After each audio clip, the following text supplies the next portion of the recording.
திரு ஸ்ரீதரன் அவர்கள் அந்த நிலைப்பாட்டில் இருந்து தான் வெளியேறுவதாகவும் அல்லது அந்த நிலைப்பாட்டோடு தான் ஒத்திசைவாக இருக்கவில்லை என்பதையும் வெளிப்படையாக சொல்லுவாராக இருந்தால் நிலைப்பாட்டை திரு ஸ்ரீதரன் அவர்கள் எடுத்துக் கொள்வதாக இருந்தால் நாங்கள் அதை வரவேற்க தயாராக இருக்கிறோம். ஸ்ரீதரனுக்கு மாத்திரம் அல்ல, சுமந்திரனுக்கும் பொருந்தும், சிவஞானம் ஐயாவுக்கும் பொருந்தும், சாணக்கியனுக்கும் பொருந்தும். எங்களுக்கு அனைவரோடும் சேர்ந்து செயற்பட முடியும். அங்கே ஸ்ரீதரனோடு மாத்திரம் அல்ல, அனைவரோடு போராட்டங்கள் முன்னெடுக்கப்படுகின்ற பொழுது சுகாசினுடைய குரல் இருந்ததற்கும் இப்ப சுகாஸ் அவர்களுடைய குரல் இருப்பதற்கும் கொஞ்சம் வித்தியாசம் இருப்பது போன்று தெரிகின்றது. தமிழ் தேசிய மக்கள் முன்னணியுடைய முதலமைச்சர் வேட்பாளர் யார் என்கின்ற கேள்வி, இந்த முதலமைச்சர் பதவியையும் 13ஆம் திருத்தத்தையும் வைத்துக் கொண்டு நாங்கள் எதையுமே சாதிக்க முடியாது. ஆளுநர் ஏற்காதபடியால் பிள்ளையானால கதிரையை கூட வாங்க முடியல.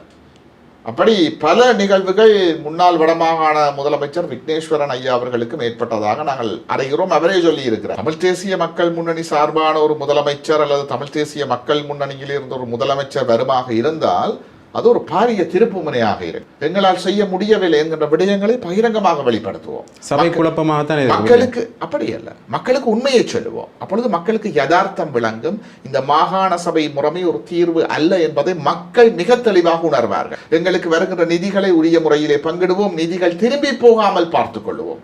லஞ்சம், ஊழல், தனிநபர் செல்வாக்குகளுக்கு இடமில்லாத வகையிலே அந்த பொறுப்புகளை நாங்கள் உரிய முறையில் நிறைவேற்றுவோம். கடவுளே வந்து மாகாண சபையின் முதலமைச்சராக இருந்தாலும் காணி போலீஸ் அதிகாரங்களை பெற முடியாது. அதற்குள் சென்றுதான் நாங்கள் போராட வேண்டி இருக்கிறது. தமிழீழ விடுதலை புலிகள் தனிநாட்டுக்காக போராடினார்கள். இந்த பாராளுமன்ற முறையையும் இந்த ஒற்றையாட்சியையும் நிராகரிக்க வேண்டிய தேவை இருந்தது.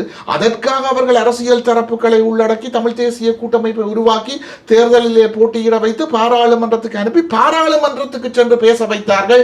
இந்த பாராளுமன்ற முறையோ ஒற்றையாட்சியோ எங்களுக்கு தீர்வாக முடியாது, எங்களுக்கு தனி தேசம் அங்கீகரிக்கப்பட்ட தீர்வு தேவை என்று பேச வைத்தார்கள்.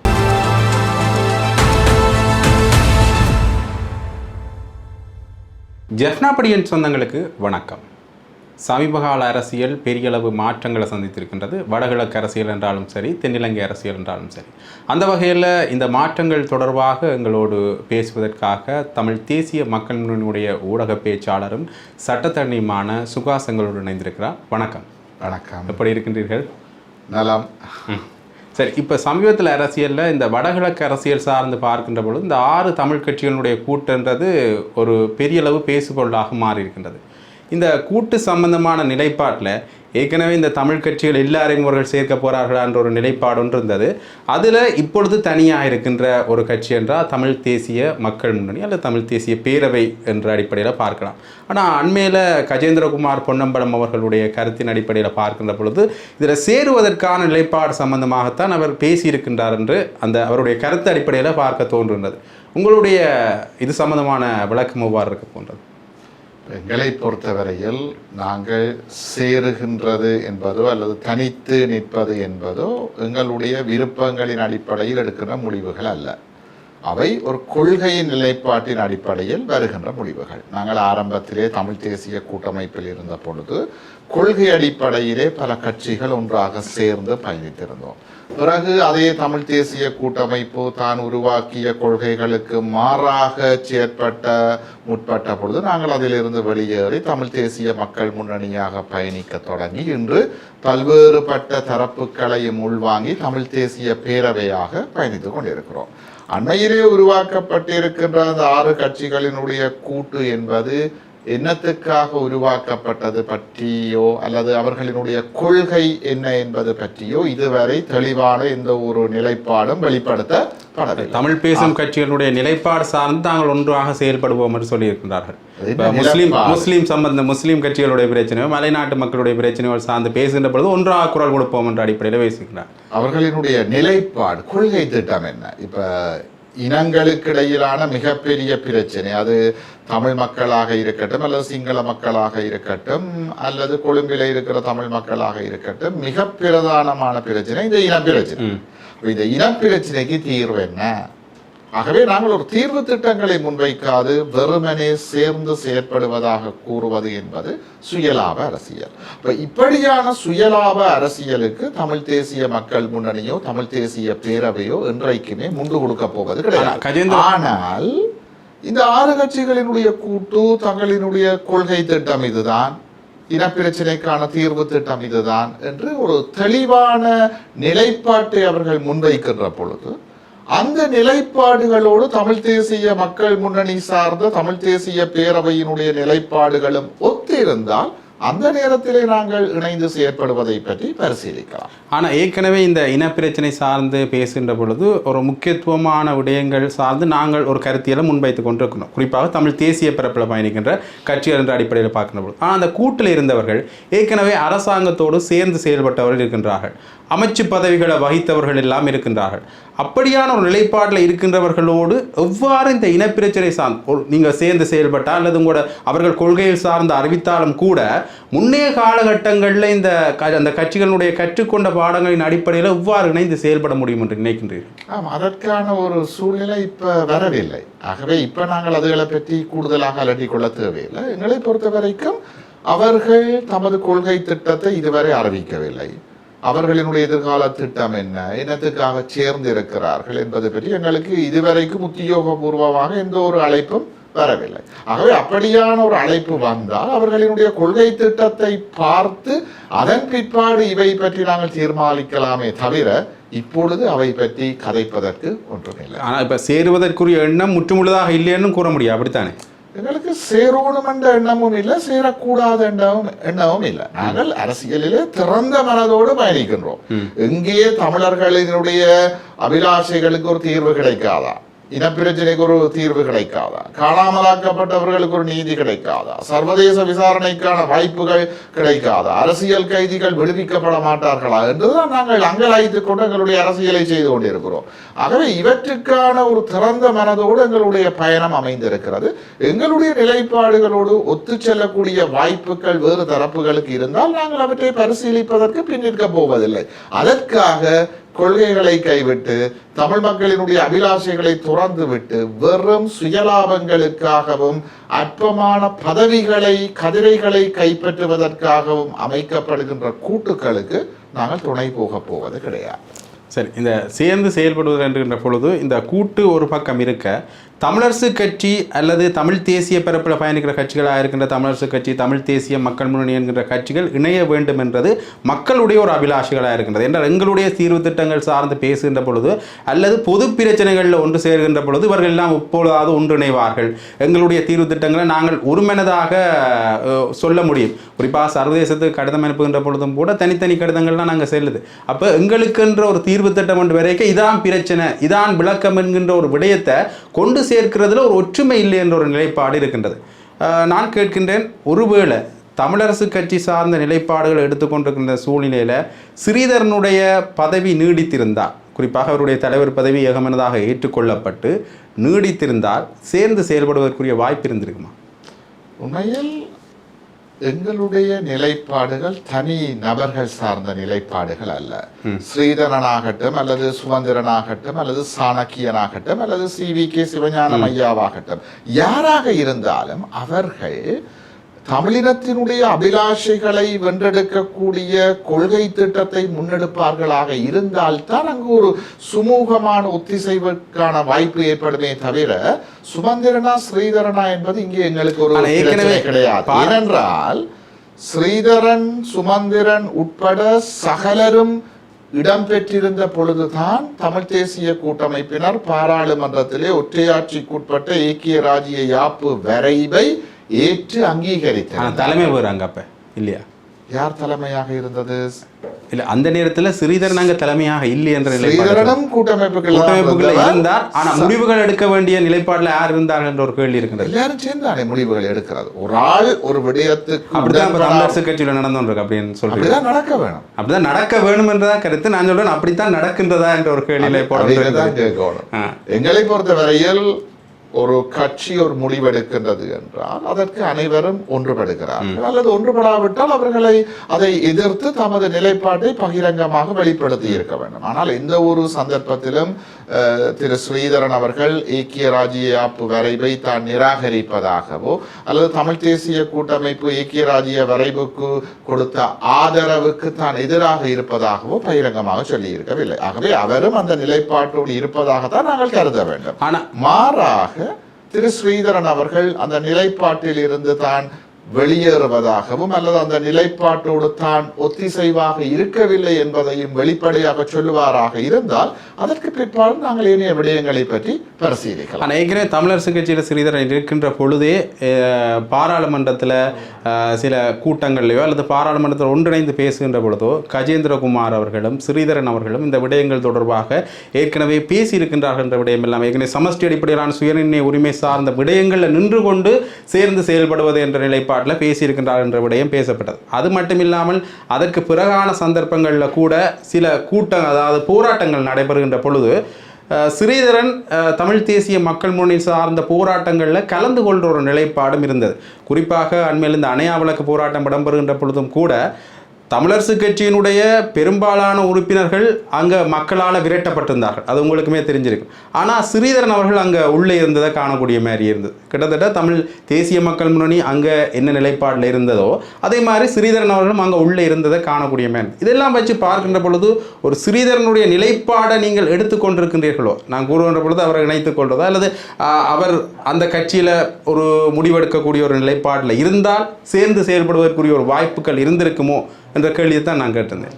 உண்மையில் திரு ஸ்ரீதரன் அவர்களுடைய நிலைப்பாட்டை நாங்கள் எடுக்க வேண்டிய தேவைப்பாடு கிடையாது. ஸ்ரீதரன் அவர்கள் நிலைப்பாட்டை திரு ஸ்ரீதரன் அவர்கள் எடுத்துக் கொள்வதாக இருந்தால் நாங்கள் அதை வரவேற்க தயாராக இருக்கிறோம். ஏனென்றால் திரு ஸ்ரீதரன் அவர்கள் 2010 முதல் இத்தேவரை தமிழ் தேசிய கூட்டமைப்பில் இருக்கிறார். ஆனால் 2010களுக்கு முதலிலேயே தமிழ் தேசிய கூட்டமைப்பு தான் உருவாக்கிய கொள்கை நிலைப்பாட்டில் இருந்து விலக தொடங்கிய காரணத்தினால்தான் நாங்கள் கூட்டமைப்பில் இருந்து வெளியேறினோம். ஆனால் நாங்கள் வெளியேறிய காலத்துக்கு பிற்பாடு தமிழ் தேசிய கூட்டமைப்புக்குள்ளே உள்வாங்கப்பட்டவர் தான் திரு ஸ்ரீதரன் அவர்கள். ஆகவே நாங்கள் எந்த நிலைப்பாட்டை எதிர்த்தோமோ அதே நிலைப்பாட்டை ஆதரித்து தான் இத்தை வரை சட்ட ரீதியாக விஞ்ஞான ரீதியாக திரு ஸ்ரீதரன் அவர்கள் கூட்டமைப்புகளே இருக்கிறார். இன்று வரைக்கும் அவர் கூட்டமைப்புகள் தான் இருக்கிறார். ஆனால் எங்களுடைய பகிரங்கமான நிலைப்பாடு இது ஸ்ரீதரனுக்கு மாத்திரம் அல்ல, சுமந்திரனுக்கும் பொருந்தும், சிவஞானம் ஐயாவுக்கும் பொருந்தும், சாணக்கியனுக்கும் பொருந்தும். அவர்கள் ஒற்றையாட்சிக்குட்பட்ட ஏக்கிய ராஜ்ய யாப்பு வரைவை தாங்கள் நிராகரிப்பதாக அறிவித்தால் தமிழர்களினுடைய இனப்பிரச்சனைக்கு தீர்வாக ஒற்றையாட்சியோ ஏக்கிய ராஜ்யவையோ 13ஆம் திருத்தத்தையோ தாங்கள் ஏற்க மாட்டோம் என்று அறிவித்தால் தமிழ் தேசம் அங்கீகரிக்கப்பட்ட தமிழர்களினுடைய இறைமையை உறுதி செய்யக்கூடிய சுயநிர்ணய உரிமையை அங்கீகரிக்கக்கூடிய ஒரு தீர்வு திட்டத்தை தான் தாங்கள் ஏற்போம் என்று அறிவிப்பார்களாக இருந்தால் ஈழத்திலே நடந்தது இனப்படுகொலை, அந்த இனப்படுகொலைக்கு ஒரு சர்வதேச விசாரணை மாத்திரம்தான் தீர்வாக அமையப்பெற முடியும் என்பதை அவர்கள் வலியுறுத்துவார்களாக இருந்தால், உலக விசாரணையை நிராகரிப்பார்களாக இருந்தால் எங்களுக்கு அனைவரோடும் சேர்ந்து செயற்பட முடியும். அங்கே ஸ்ரீதரனோடு மாத்திரம் அல்ல, அனைவரோடும் தமிழ் தேசிய பரப்பில் இருக்கின்ற சகலரோடும் நாங்கள் சேர்ந்து செயற்பட தயார். ஆனால் இந்த நிலைப்பாடுகளுக்கு அவர்கள் ஒத்து வர வேண்டும். நீங்கள் பார்த்தீர்கள் என்றால் தமிழீழ விடுதலை புலிகள் தமிழ் தேசிய கூட்டமைப்பை உருவாக்கிய பொழுது அந்த உருவாக்கத்துக்கு முன்னதாக தமிழ் தேசிய கூட்டமைப்பிலே இடம்பெற்றிருந்த பல கட்சிகளோடு அவர்களுக்கு பாரிய முரண்பாடுகள் இருந்தது.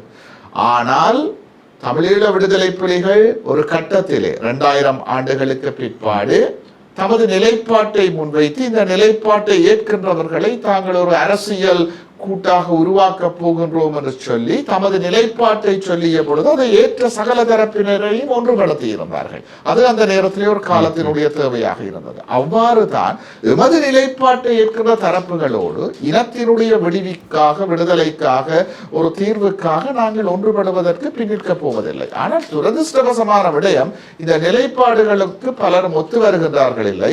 சிலர் ஒத்து வருவதாக காட்டிக்கொண்டாலும் அற்பமான பதவிகளுக்கும் சலுகைகளுக்கும் ஒத்து வருவதாக காட்டிக் கொண்டு விட்டு அவற்றை அடைந்ததன் பிற்பாடு மீளவும் கொள்கை பாதையில் இருந்து வழுவி செல்லுகிறார்கள். அது ஒரு சுயநலமான ஒரு கூட்டாக மாறிவிடுமோ என்கிற ஐயப்பாடு இருக்கிறது. ஆகவே எந்த தரப்பாவது உளப்பூர்வமாக தமிழ் மக்களினுடைய அபிலாஷைகளை முன்னெடுப்பதாக அறிவித்தால் நிச்சயமாக நாங்கள் சேர்ந்து செயற்படுவதற்கு பின்னிற்க போவது கிடையாது. உங்களுக்கு இருக்கிற அந்த அபிலாஷை ஏக்கம், தமிழ் மக்களுக்கு இருக்கிற அபிலாஷை எங்களுக்கும் இருக்கின்றது. கிட்டத்தட்ட இந்த விடயங்கள் சார்ந்து பேசியிருந்தோம், இந்த தமிழ் தேசிய பரப்பு சார்ந்து. அண்மை காலமாக இந்த கட்சி ரீதியான செயல்பாடுகளை வைத்து பார்க்கின்ற பொழுது முன்னைய காலகட்டங்களில் தமிழ் தேசிய மக்கள் முன்னணியில் இருக்கின்ற பொழுது சுகாஸ் அவர்கள் ஒரு பலத்த குரலாக இருந்தார். தேர்தல் மேடைகளில் மட்டும் இல்லாமல் குறிப்பாக தையிட்டு பிரச்சனையில் ஆரம்ப கால பகுதிகளில் சுகாசினுடைய குரல் இருந்ததற்கும் அல்லது தமிழ் தேசிய மக்கள் முன்னுடைய போராட்டங்கள் முன்னெடுக்கப்படுகின்ற பொழுது சுகாசினுடைய குரல் இருந்ததற்கும் இப்போ சுகாஸ் அவர்களுடைய குரல் இருப்பதற்கும் கொஞ்சம் வித்தியாசம் இருப்பது போன்று தெரிகின்றது. ஏன் இந்த கட்சி செயல்பாடுகளை குறைத்து கொண்டு விட்டதான ஒரு பிம்பம் தெரிகின்றது என்று நினைக்கின்றீர்கள்? அப்படியல்ல, உண்மையை சொல்ல போனால் நான் இந்த ஆண்டினுடைய ஆரம்பத்திலே எமது தமிழ் தேசத்தின் அடுத்த சந்ததிக்கு கடத்த வேண்டிய விடயங்களை தமிழன் கனவு என்ற ஒரு புத்தகமாக எழுதி வெளியிட்டிருந்தேன். அந்த புத்தகம் சார்ந்த பணிகளில் ஈடுபட வேண்டி இருந்த காரணத்தினால் சில சந்தர்ப்பங்களிலே என்னுடைய குரல்களை நீங்கள் சில இடங்களில் தவற விட்டிருக்கலாம். அதனுடைய அர்த்தம் என்னுடைய குரல் ஒலிக்க தவறு இருக்கின்றது என்பது அல்ல, இன்னும் ஒரு தளத்திலே வேகமாக ஒலிப்பதற்காக என்னை தயார்படுத்தி கொண்டிருக்கிறேன் என்றுதான் என்னுடைய அர்த்தம். நான் பார்க்கின்றேன், அடுத்த சந்ததிக்கு கடத்த வேண்டிய விடயங்களை எழுத்து வடிவத்திலே பதிப்பிக்க வேண்டியது காலத்தினுடைய கட்டாயம். ஆனால் இன்றைக்கு ஆவணப்படுத்த வேண்டியது. இன்றைக்கு நமது இளம் தலைமுறை வரலாறு தெரியாமல் வழிமாறிக் கொண்டிருக்கிறது. நாங்கள் பல சந்தர்ப்பங்களிலே மேடைகளிலும் கூட்டங்களிலும் கதைப்பது அந்தந்த கணங்களிலே மக்களை இளைஞர்களை சென்றடைகிறதை தவிர அவர்களை ஒரு அறிவார்ந்த ரீதியாக தொடர்ந்தும் அவை அரவணைப்பதாக நாங்கள் பார்க்கவில்லை. அதனால் எதிர்கால மாணவர்களுக்கும் சந்ததிக்கும் எமது விடயங்களை கடத்த வேண்டிய ஒரு பொறுப்பு இருப்பதாக கருதி முன்னரிலும் பார்க்க இன்னும் வீச்சாக செயற்பட வேண்டும் என்பதற்காக சில தளங்களில் குறைவாகவும் இன்னும் சில தளங்களில் அதிகமாகவும் பயணிக்க வேண்டி இருக்கிறது. விரைவில் அந்த பணி இப்பொழுது அடுத்த கட்டத்தை நோக்கி நகர்ந்து கொண்டு இருக்கிறது. ஏனென்றால் முதலாவது அத்தியாயம் வெளியிடப்பட்டு அது கிட்டத்தட்ட முடிவுறுகின்ற தருவாயில் புத்தகங்கள் வந்துவிட்டன. ஆகவே இரண்டாவது பதிப்பை செய்வதற்கான சில வேலைகளில் ஈடுபட்டிருக்கிறேன். அந்த பணிகள் முடிந்ததும் மீண்டும் களத்துக்கு அதே மூச்சோடு வருவோம். இப்பொழுதும் பயணித்துக் கொண்டுதான் இருக்கிறோம்.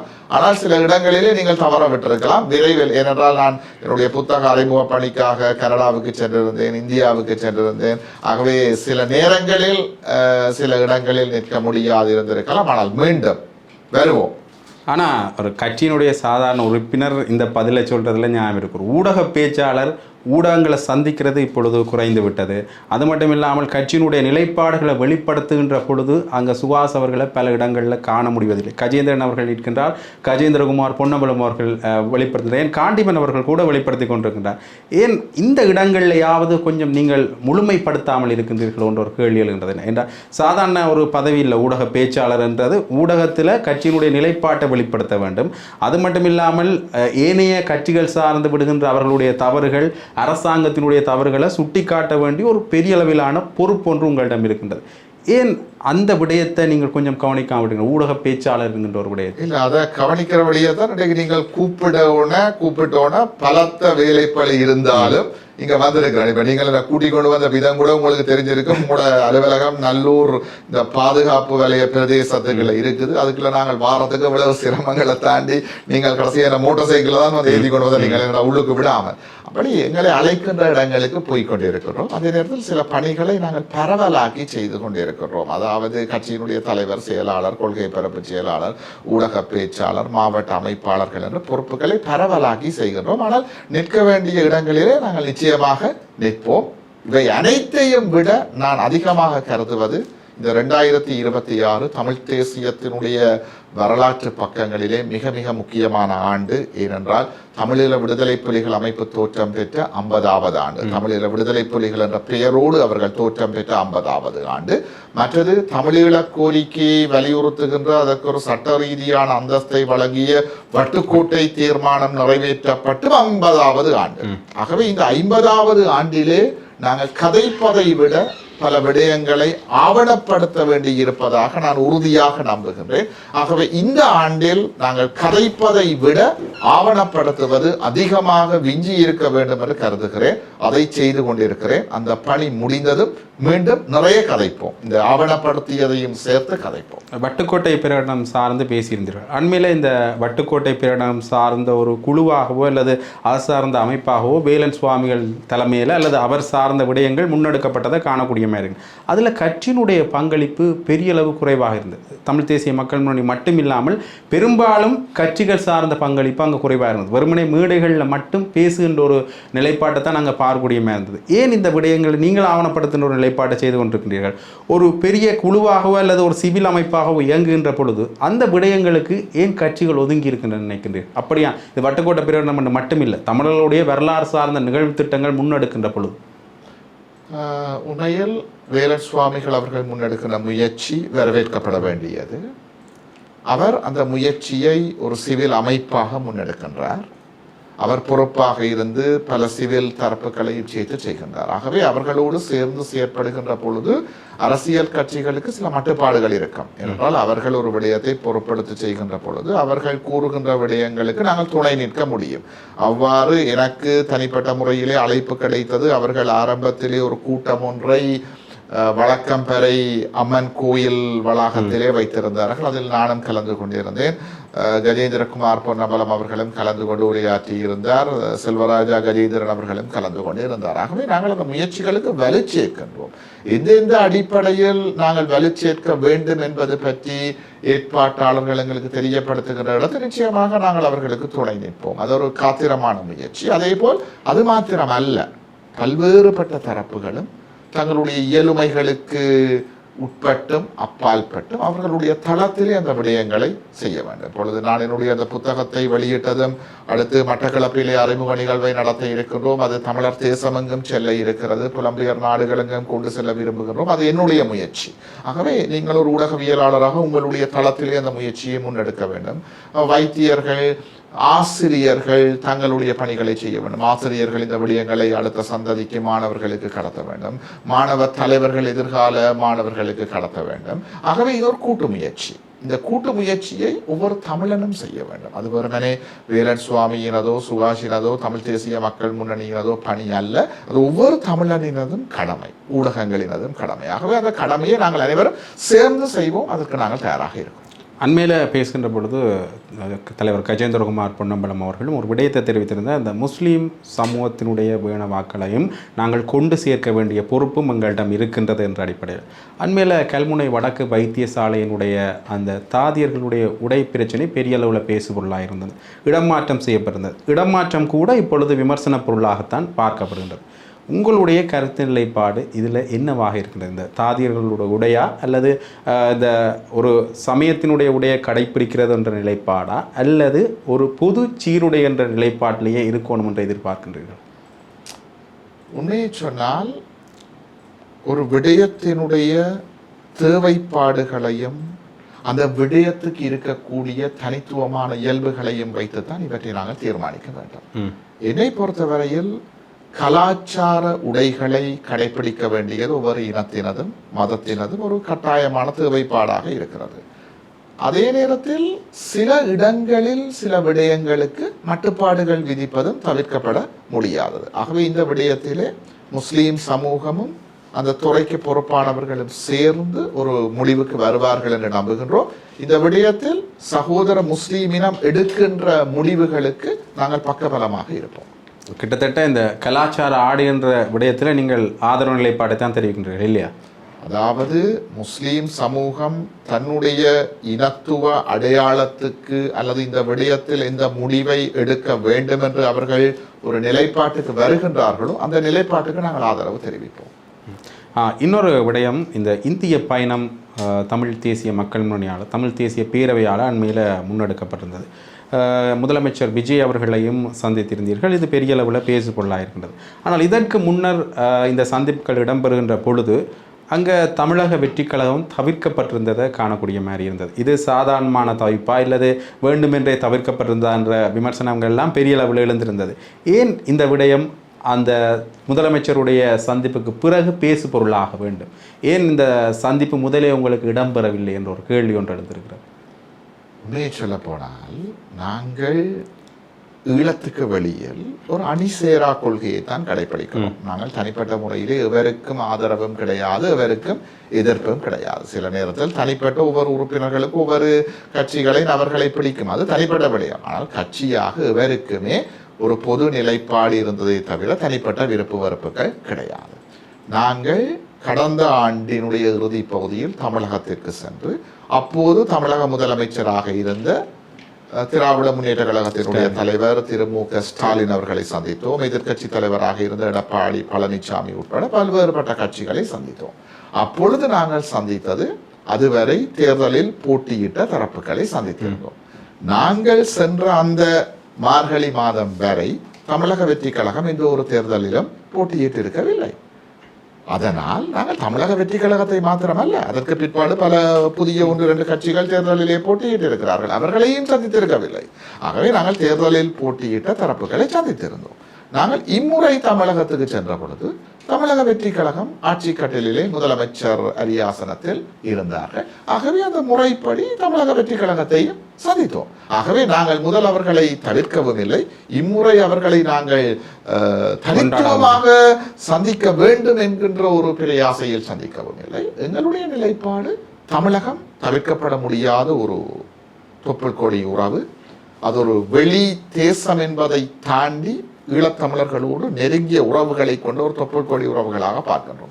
ஆகவே அவர்களினுடைய ஆதரவு எங்களுக்கு தேவை, நாங்கள் அவர்களுக்கு பக்கபலமாக இருக்க வேண்டும் என்று விரும்புகின்றோம். ஆகவே அந்த மக்களால் தெரிவு செய்யப்படுகின்ற யார் ஆட்சி கட்டிலில் இருந்தாலும் அவர்களோடு நாங்கள் ஒரு நட்பு சக்தியாக இருக்க விரும்புகிறோம். அது தமிழக வெற்றி கழகமாக இருந்தால் என்ன, அண்ணா திராவிட முன்னேற்ற கழகமாக இருந்தால் என்ன, அல்லது புரிதொரு தரப்பாக இருந்தால் என்ன, அந்த மக்களினுடைய விருப்பங்களை தான் அந்த முதலமைச்சர் பிரதிபலிக்கிறார். அந்த மக்களினுடைய வாக்குகளால் தான் அவர் ஆட்சியை பிடித்திருக்கிறார். ஆகவே தமிழக மக்களினுடைய தலைவர்களை நாங்கள் எப்பொழுதும் சந்திப்பதில் வாஞ்சை கொண்டிருக்கிறோம். அதில் தனிப்பட்ட விருப்போ வெறுப்போ எதுவுமே கிடையாது. அந்த மக்கள் யாரை விரும்புகின்றார்களோ, யாருக்கு ஆட்சியை கொடுக்கின்றார்களோ அவர்களோடு சேர்ந்து நாங்கள் பயணிக்க விரும்புகிறோம்.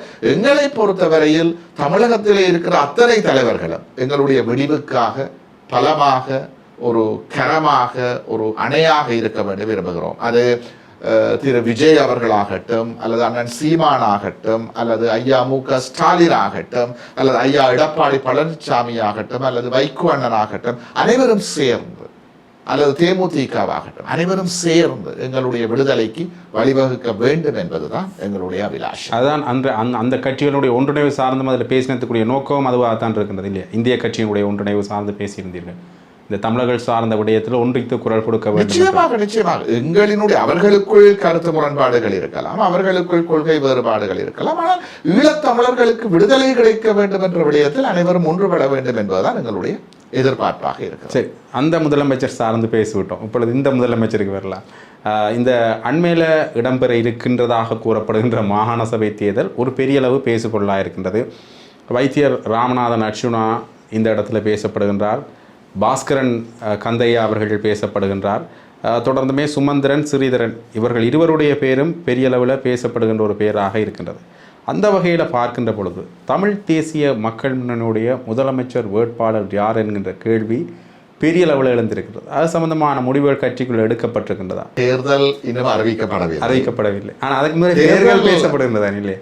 அது பதவிக்காக கதரைக்காக அங்கலாய்ப்பவர்கள் பேசுவார்கள். எங்களை பொறுத்தவரையில் உண்மையை சொல்ல போனால் எங்களுக்கு இந்த தேர்தல் அரசியலே உடன்பாடு கிடையாது.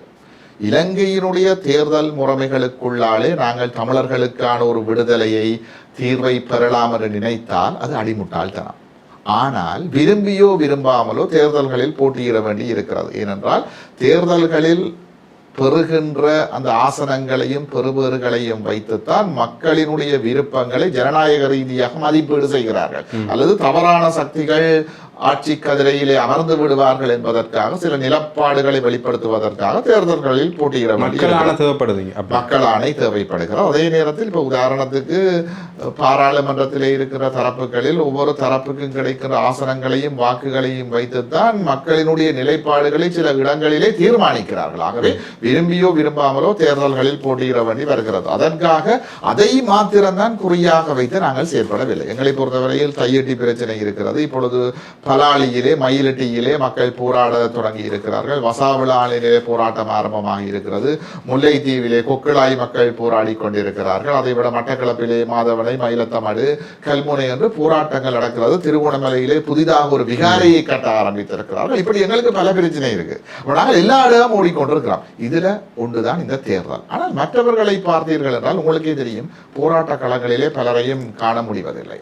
அவர்களினுடைய ஒரே எதிர்பார்க்க இந்த ஆட்சி கட்டில் பதவி, சலுகை, சுகபோகங்கள், இவ்வாறான சிந்தனைகளை உடையவர்கள் ஒவ்வொரு நாளும் எப்பொழுது மாகாண சபை நடக்கும் என்று பார்த்து கொண்டிருக்கிறார்கள். எங்களை பொறுத்தவரையில் நடக்கின்ற நேரத்தில் பார்ப்போம். அதுவரை எங்களுடைய பணிகளை நாங்கள் சரியாக செய்ய வேண்டும் என்ற விடயத்திலே நாங்கள் உறுதியாக இருக்கிறோம். அந்த விடயத்தை செய்வோம். காணி அபகரிப்பு சார்ந்த பிரச்சனையும் தொல்லியல் திணைக்களத்தின் அபகரிப்பு சம்பந்தமான பிரச்சனைகளுக்கும் ஏன் இந்த முதலமைச்சர் பதவி உதவி செய்யாது என்று நினைக்கின்றீர்களா? பதவி கிடைத்தால் முதலமைச்சர் பதவி வைத்தோண்டு அதில் ஏதாவது ஒரு கட்டங்களை நாங்கள் அடைந்து கொள்ளக்கூடிய வாய்ப்புகள் இருக்கின்றது இல்லையா? உண்மையை சொல்ல போனால் இந்த முதலமைச்சர் பதவி என்பது 13வது திருத்தத்துக்கு உட்பட்ட மாகாண சபை முறைமைகளின் கீழ் வருகின்ற ஒரு பதவி. இது ஒரு அலங்கார பதவி. இந்த முதலமைச்சர் பதவியையும் 13ஆம் திருத்தத்தையும் வைத்துக்கொண்டு நாங்கள் எதையுமே சாதிக்க முடியாது. உயர் நீதிமன்றங்கள் வழங்கிய தீர்ப்புகளில் மிக தெளிவாக சொல்லி இருக்கிறார்கள். 33க்கும் அதிகமான தீர்ப்புகள் இருக்கிறது. மாகாண சபைகளுக்கோ முதலமைச்சருக்கோ காணி மற்றும் போலீஸ் அதிகாரம் இல்லை என்பது தீர்ப்புகளால் வந்துவிட்டது. இவ்வளத்தையும் ஏன் சொல்லுவான், காணி போலீஸ் அதிகாரம் இல்லை என்றது மட்டுமில்லை, கிழக்கு மாகாணத்திலே அரசாங்கத்தினுடைய ஒரு முகவராக இருந்த பிள்ளையான் அவர்கள் இருந்த பொழுது அவருடைய அலுவலகத்துக்கு ஒரு கதிரை வாங்க வேண்டிய தேவை இருந்தது. அவர் கதிரை வாங்குறதுக்கு ஒரு கோரிக்கையை முன் வச்சார். ஆனால் அந்த கோரிக்கையை ஆளுநர் ஏற்காதபடியால் பிள்ளையானால கதிரையை கூட வாங்க முடியல. அப்படி பல நிகழ்வுகள் முன்னாள் வடமாகாண முதலமைச்சர் விக்னேஸ்வரன் ஐயா அவர்களுக்கும் ஏற்பட்டதாக நாங்கள் அறிகிறோம். அவரே சொல்லி இருக்கிறார். அவரும் ஒன்றையும் சாதிக்கல, ஏனென்றால் சாதிக்க முடியாது. மாகாண சபை முறைமைகளின் கீழ் ஜனாதிபதியால் நியமிக்கப்படுகின்ற ஆளுநருக்குத்தான் அதிகாரங்கள் இருக்கிறது. முதலமைச்சர் செய்ய விரும்பினாலும் சில விடயங்களை ஆளுநர் சம்மதிக்காவிட்டால், சம்மதம் தெரிவிக்காவிட்டால் செய்ய முடியாது. அதுவும் அற்பமான விடயங்களை தான் செய்யலாம். காணி போலீஸ் சார்ந்த அதிகாரங்கள் எதுவும் முதலமைச்சருக்கோ அமைச்சர்களுக்கோ மாகாண சபைக்கோ கிடையாது. மாகாண சபை என்பது வெறும் கண் துடைப்பு. ஆகவே முதலமைச்சர் பதவியை கைப்பற்றினால் நாங்கள் மண்ணை பாதுகாப்போம், காணிகளை விடுவிப்போம், போலீஸ் அதிகாரத்தை கையில் எடுப்போம் என்று நாங்கள் சொல்ல மாட்டோம். அவ்வாறு யாராவது சொல்லுவார்களாக இருந்தால் அது பச்சைப்போய். சரி, ஒரு கதைக்கு தமிழ் தேசிய மக்கள் முன்னணி சார்ந்தே இந்த முதலமைச்சர் தீர்மானிக்கப்படுகின்றது என்று வைத்துக்கொள்வோம். அடுத்த கட்டமாகவும் இது வெறும் பொம்மை பதவியாகத்தான் இருக்குமா, அல்லது தமிழ் தேசிய மக்கள் முன்னணி சார்ந்து இந்த முதலமைச்சர் பதவியில் யார் வந்தாலும் அடுத்த கட்டம் நோக்கி நகர்த்தப்படுமா? தமிழ் தேசிய மக்கள் முன்னணி சார்பான ஒரு முதலமைச்சர் அல்லது தமிழ் தேசிய மக்கள் முன்னணியில் இருந்த ஒரு முதலமைச்சர் வருமாக இருந்தால் அது ஒரு பாரிய திருப்பு முனையாக இருக்கு. எப்படி என்றால், முதலாவது நாங்கள் ஒரு விடயத்தை அழுத்தம் திருத்தமாக சொல்லுவோம்.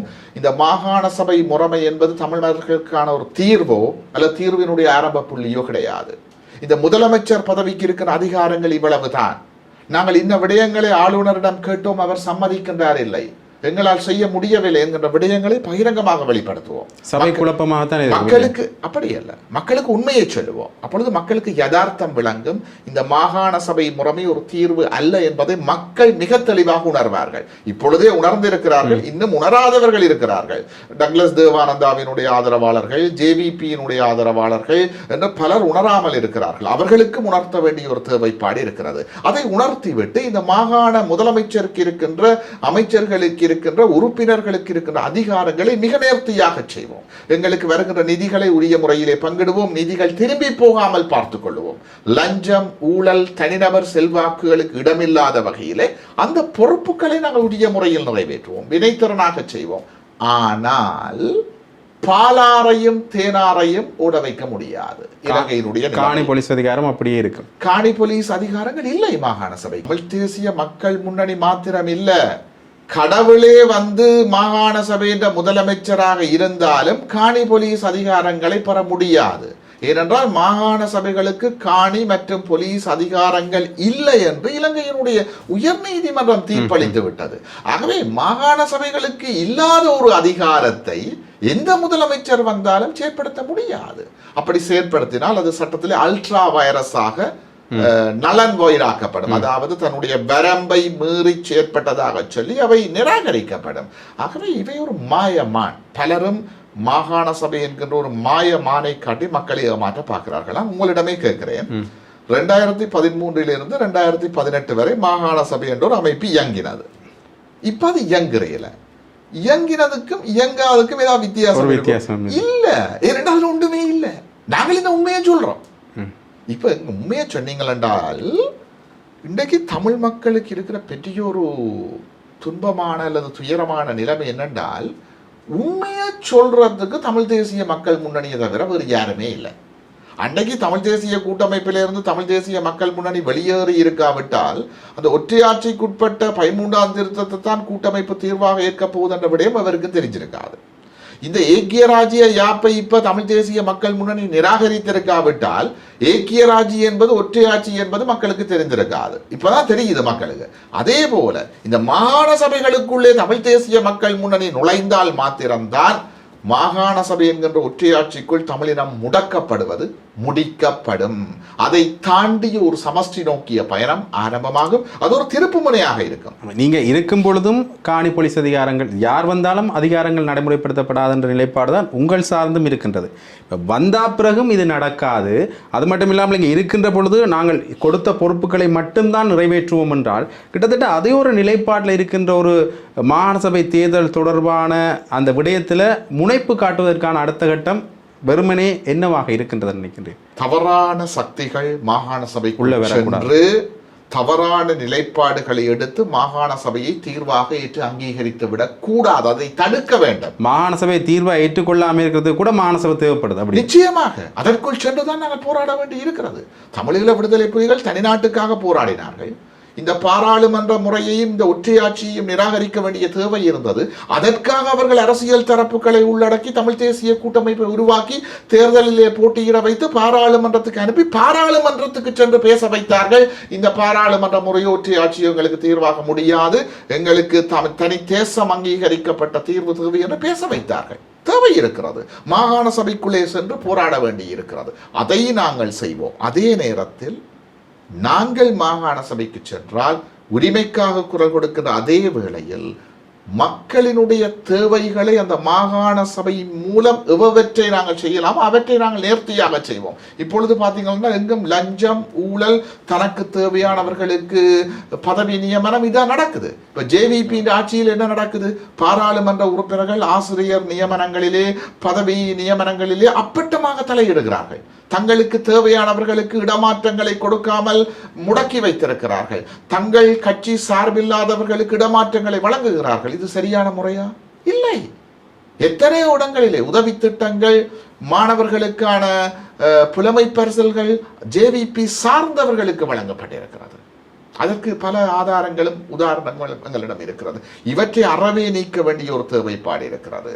சட்டத்தின் ஆட்சி எமது மண்ணில் சமனாக நடக்க வேண்டும் என்றால் அதற்கான தலைமைத்துவத்தை உருவாக்க வேண்டும். அதற்கான ஒரு திறவுகோலாக தமிழ் தேசிய மக்கள் முன்னணி நிச்சயமாக இருக்கும். ஆனால் மீண்டும் சொல்லுகின்றேன், மாகாண சபைகளுக்கு காணி அதிகாரமும் கிடையாது, போலீஸ் அதிகாரமும் கிடையாது உயர் நீதிமன்ற தீர்ப்பின் பிரகாரம். ஆனால் நாங்கள் எதிர்பார்க்கின்ற தீர்வு என்பது தமிழ் தேசம் அங்கீகரிக்கப்பட்ட எங்களுடைய இறைமை சுயநிர்ணய உரிமை உறுதிப்படுத்தப்பட்ட ஒரு தீர்வாக இருக்க வேண்டும். அதற்கு மாகாண சபை முறை தீர்வோ அல்லது தீர்வினுடைய ஆரம்ப புள்ளியோ கிடையாது. இறுதியாக ஒரு கேள்வி உண்டு. இந்த தென்னிலங்கை அரசியல் சார்ந்து பார்க்கின்ற பொழுது இப்பொழுது பெரிய அளவில் சிறை கலவரங்கள் கட்டவிழ்த்து விடப்பட்டதை காணக்கூடிய மாதிரி இருக்கின்றது. இதற்கு அரசாங்கம் சொல்லுகின்ற பதில் ஒரு பக்கத்தில் இது ஒரு உயிர்த்தனார் தாக்குதல் போன்ற ஆட்சி கவிழ்ப்புக்கான அல்லது ஆட்சி மாற்றத்திற்கான ஒரு வழிவாக இருப்பதற்குரிய வாய்ப்புகள் இருக்கின்றது என்று அரசாங்கம் பேசுகின்றது. இன்னொரு தரப்பில் பேசப்படுகின்றது ஒரு பாதுகாப்பற்ற சூழ்நிலையை சரியான முறையில் கையாளாத ஒரு அரசாங்கம் இப்பொழுது ஆட்சியில் இருக்கின்றது என்ற இரண்டு விமர்சனங்களும் பார்க்கப்படுகிறது. இந்த அரசாங்கத்தினுடைய சில தட்டி கவிழ்ப்புகளுக்கு இவ்வாறான நிலைப்பாடுகள் எதிர்க்கட்சிகளுடைய ஆட்சி கவிழ்ப்புக்கான ஒரு விடயமாக இருக்கலாம் என்கின்ற ஒரு பதில் ஒரு தட்டி கவிழ்ப்பாக இருக்கிறத காணக்கூடியமாக இருக்கிறது. இது பற்றி உங்களுடைய கருத்து என்னவாக இருக்கிறது? எங்களை பொறுத்தவரையில் உயிர்த்த ஞாயிறு தாக்குதலினுடைய விசாரணைகள் இப்போ நடைபெற்று வருது. ஆகவே விசாரணைகள் நடைபெற்று முடிவதற்கிடையில் அது பற்றி கருத்துக்களை சொல்வது பொருத்தமாகாது. அவர்களுடைய கருத்தின் அடிப்படையில் ஆட்சியில் உள்ளவர்கள்லாம் அந்த நிலைப்பாடையை முன்வைத்திருந்தார்கள். இது ஒரு ஆட்சி மாற்றத்துக்காக உருவாக்கப்பட்டது. எங்களை பொறுத்தவரையில் ஒரு விடயம் மிக தெளிவாக தெரிகிறது. அதாவது பாதுகாப்பிலே கவலையினங்கள் இருந்திருக்கிறது. ஏனென்றால் இந்திய புலனாய்வுத்துறையும் அமெரிக்க புலனாய்வுத்துறையும் இலங்கையினுடைய புலனாய்வுத்துறைக்கு பல தடவைகள் செய்தி அனுப்பியிருக்கிறார்கள் இப்படியான ஒரு தாக்குதல் நடைபெறப் போவதாக. ஆனால் அதை தடுப்பதற்கான எந்த ஒரு முயற்சியும் நடைபெறவில்லை. ஆகவே பாதுகாப்பு குறைபாடு என்பதை விட ஒரு படுமோசமான பாதுகாப்பு பலவீனம் காணப்பட்டிருக்கிறது. இந்த பாதுகாப்பு பலவீனத்துக்கு காரணமான அத்தனை பேரும் கைது செய்யப்பட்டு தண்டிக்கப்பட வேண்டும். உண்மையில் பாதுகாப்புக்கு பிரதான பொறுப்பார் பாதுகாப்பு அமைச்சர். யார் பாதுகாப்பு அமைச்சர்? ஜனாதிபதி. ஆகவே ஜனாதிபதி எல்லாம் வீட்டில் இருக்க விட்டுட்டு அவைக்கு கீழே இருக்கிற நெத்தலிகளையும் சின்ன மீன்களையும் ராளுகளையும் கைது செய்து சிறைக்குள்ள தள்ளி போட்டு நாங்கள் உயிர்த்த ஞாயிறு தாக்குதல் பற்றின விசாரணைகளை நடத்துறோம் என்று சொல்றது ஏற்றுக்கொள்ளப்பட முடியாது. எங்களை பொறுத்தவரையில் உயிர்த்த ஞாயிறு தாக்குதலுக்கு உண்மையான நீதி கிடைக்க வேண்டுமாக இருந்தால் பாதுகாப்புக்கு பொறுப்பான ஜனாதிபதி கைது செய்யப்பட்டு தண்டிக்கப்பட வேண்டும். மத்திய வங்கி பிணைமுறைகளில் கோடிக்கணக்கான நிதி மோசடி செய்யப்பட்டது. அந்த நேரத்தில் ஜனாதிபதியாக இருந்ததார் ரணில் விக்ரமசிங்க. உயிர்த்த ஞாயிறு தாக்குதல் நடந்த பொழுது ஜனாதிபதியாக இருந்ததார் தாக்குதல் நடந்த பொழுது மைத்ரிபால சிறிசேன. அதே நேரம் தாக்குதலுக்கு திட்டமிட்டது யார்? கோடபாய ராஜபக்சே என்று சொல்லப்படுகிறது. ராஜபக்சேக்கள் என்று பலரும் கருத்து தெரிவிக்கிறார்கள். அதற்கான ஆதாரங்களும் இருப்பதாக சொல்லுகிறார்கள். யார் சொல்றது? அமைச்சர்கள் சொல்லின. அப்ப ஆதாரங்கள் இருந்தா ஏன் இவரை ராஜபக்சேக்களை கைது செய்யவில்லை? கோத்தபாய ராஜபக்ஷ, மஹிந்த ராஜபக்ஷ, நாமல் ராஜபக்ஷ, பசில் ராஜபக்ஷ எல்லோரும் இவரை வெளியிலே இருக்கிறார்கள். நீங்கள் அனைவரையும் கைது செய்ய போகிறீர்களா அல்லது பெயருக்கு ஒருவரை கைது செய்து ஒரு நாடகம் ஆடக போகிறீர்களா? ரணில் விக்ரமசிங்கவை ஒரு அற்பமான குற்றச்சாட்டில் கைது செய்து 3 நாளுக்குள்ள வெளியில விட்டுட்டீங்கள். பொது சொத்து கட்டளை சட்டத்துக்களை கைது செய்தால் ஒரு சாதாரண மனிதன் வெளியில் வர பல மாதங்களாகும். எவ்வாறு ரணில் விக்ரமசிங்க விரைவாக வெளியிலே வந்தார்? அப்ப சாதாரண மக்களுக்கு ஒரு சட்டம், ஆட்சியாளர்களுக்கு இன்னொரு சட்டமா? ஆகவே இங்கே நடப்பது ஒரு கண்டுடைப்பு. எங்களை பொறுத்தவரையில் முடிவெடுத்தவர்கள், உத்தரவிட்டவர்கள் தண்டிக்கப்படாமல் சாதாரணமான அப்பாவிகள் தண்டிக்கப்படுவதை நாங்கள் ஒரு நீதியாக கருத முடியாது. இங்கே ஒரு பாதுகாப்பு பலவீனம் இருந்திருக்கிறது. குற்றத்துக்கான திட்டமிடல் நடந்திருக்கிறது. ஆகவே கவலையினத்துக்கு காரணமானவர்களும் தண்டிக்கப்பட வேண்டும், திட்டமிட்டவர்களும் தண்டிக்கப்பட வேண்டும், திட்டங்களை நிறைவேற்றியவர்களும் தண்டிக்கப்பட வேண்டும். மீண்டும் இந்த ஆட்சியிலையும் விடுதலை புலிகள் சார்ந்த விடயங்கள் பேசுபொருளாகின்றன. அண்மையில் கூட ஒரு 3 மாடி கட்டம் தொடர்பான விடயம் பேசுபொருளாக இருந்தது.